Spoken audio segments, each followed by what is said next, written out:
guys, welcome back to CJ's Keto Kitchen. Happy Thanksgiving. A lot of times after the holidays, you have lots of leftovers, and that's what this recipe is all about. This is a day after Thanksgiving casserole. So come along and let's get started.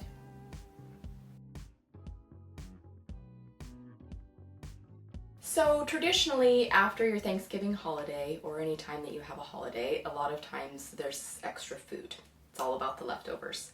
And sometimes it can be difficult to make some foods that aren't exactly just putting the leftovers on your plate. So we are going to be making a day after Thanksgiving casserole.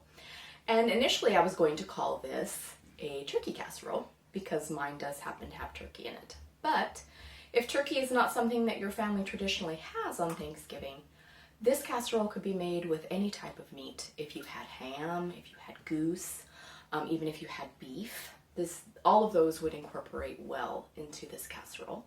And that's why I decided to call it the day after Thanksgiving casserole. So it's very easy and your family is sure to love it. So let's go ahead and get cooking. So I have softened about 1/4 cup of white onion in a little bit of butter, and I'm going to add just a little bit more butter, about 2 tablespoons, because we are going to saute our mushrooms. And you need 1 package of mushrooms, and you can use any kind of mushrooms that you like. Baby bellas, cremini, wild mushrooms if you're lucky enough to have those, or just plain white mushrooms, but they need to be sliced. So I'm just going to put those in. And we're just going to soften them and get them partially cooked and sauteed. And once they start softening down, I'm going to add some seasoning to them. We want to make sure that our dish is very well seasoned because turkey is fairly bland without seasoning.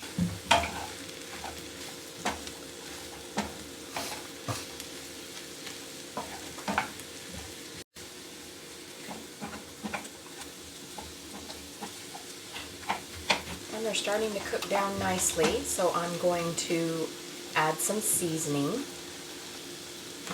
I'm going to add a little bit of poultry seasoning.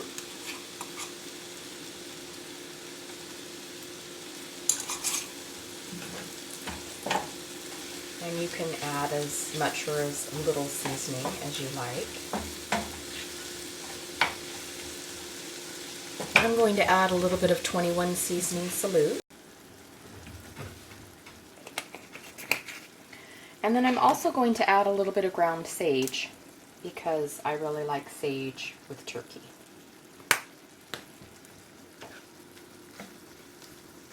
So now our mushrooms are all sauteed and seasoned. I'm also going to add a little bit of salt.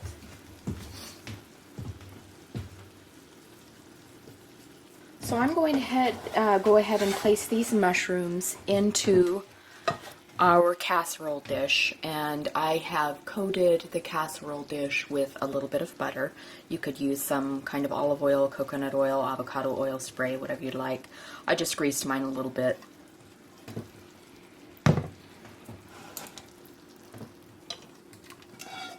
So in the pan that has the reserved butter and mushroom onion drippings, I am going to lightly saute a 16-ounce package of riced cauliflower, and you can use any brand that you would like.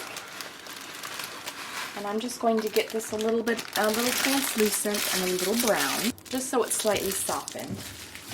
And this is going to give us our rice effect in our casserole. It's very traditional for turkey, rice, and mushrooms to be together. A lot of times it's wild rice that you will find in a casserole like this, but this cauliflower is going to give us nice texture in our casserole. And we just want to warm it up a little bit, get it soft, and just a little bit brown.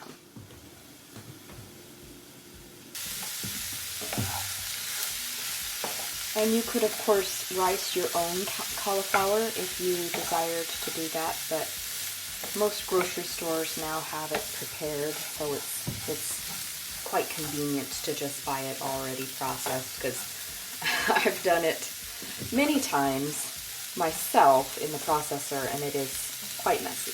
But if you don't have access to riced cauliflower, you can absolutely do it yourself.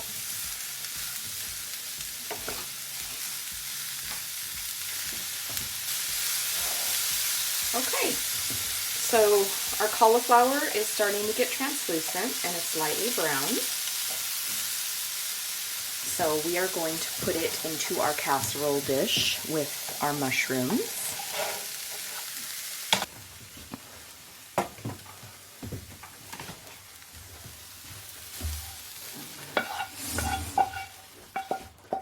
So to our mushrooms and our cauliflower, I am going to add about 4 cups of chopped turkey. And as I stated before, if you don't traditionally have turkey as a leftover for your Thanksgiving holiday, you could use ham, you could use goose, you could use beef. This is a very easily transitionable casserole. The whole idea is using leftovers from your holiday. So whatever meat choice you had for your particular holiday, you can use that. So I'm going to season this a little bit before we make up our sauce, just to make sure that everything is well seasoned. So I'm going to be adding a little bit more poultry seasoning and a little bit more 21 seasoning salute.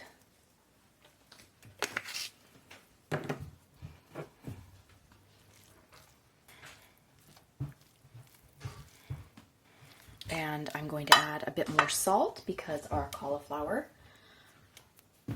was not salted. And of course you can season this however you like. I'm also going to add a little bit of pepper.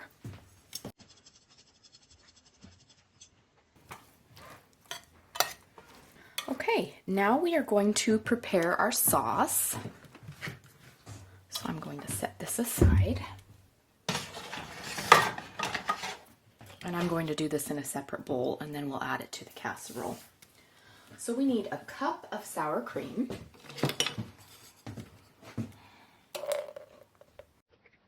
And that's most of my container of sour cream. We also need a half a cup of mayonnaise.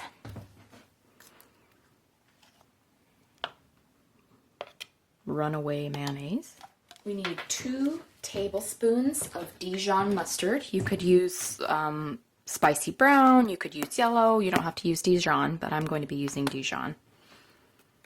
And we need about 2 tablespoons of that. And then we also need just a little bit of seasoning.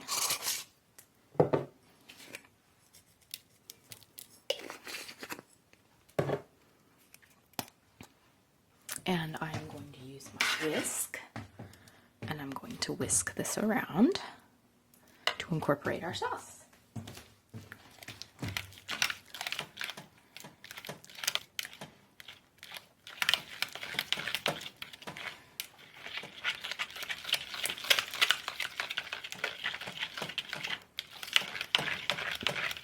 Okay. Make sure I get all the sauce out of my whisk. So I'm going to put this into my casserole and stir it all up.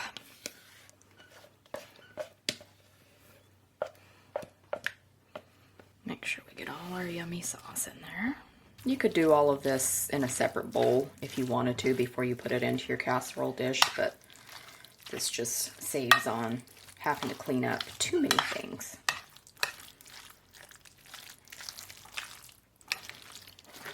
So we just want to try and thoroughly coat it evenly so that all of the casserole has sauce on it.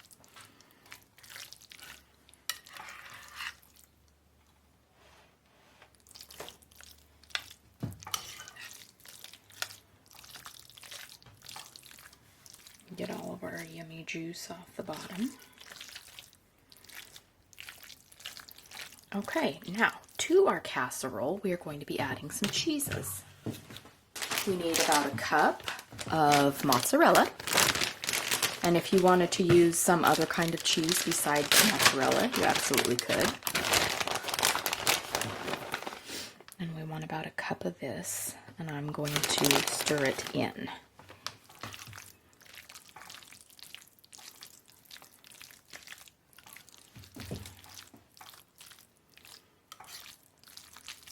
And then we're also going to add about a quarter of a cup of Parmesan cheese. And you could use powdered if you'd rather, but I'm going to be using grated.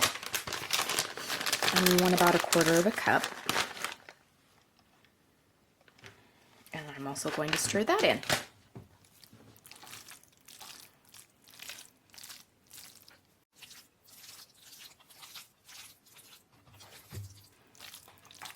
Okay, so everything is stirred in, and I'm going to smooth it all out. And then we are going to put this into a 375-degree oven, and we are going to let it cook for about 40 minutes or until it's nicely browned and bubbling.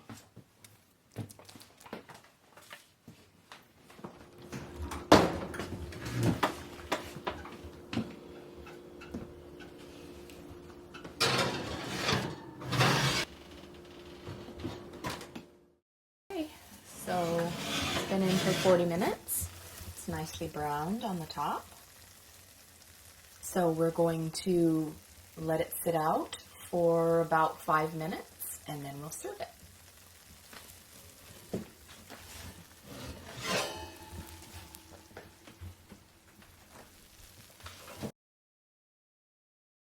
Hi, CJ. Hi. Yet another delicious meal. Yep. Sacrifices I have to make. So this is our day after Thanksgiving casserole, and it happens to be made with turkey. Yep. Smells good. I can smell the mustard.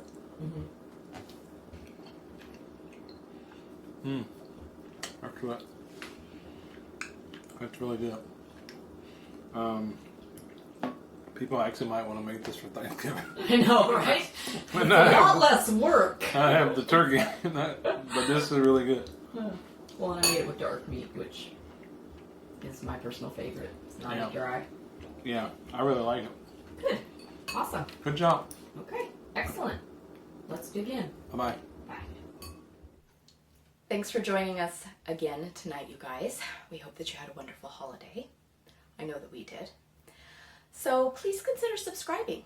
We are going to be continuing to do some holiday-themed recipes moving into the Christmas season, so we don't want you to miss out. So please hit the notification bell so that you know when we upload new content. We do new recipes every Sunday, and we also have keto conversations on Wednesdays.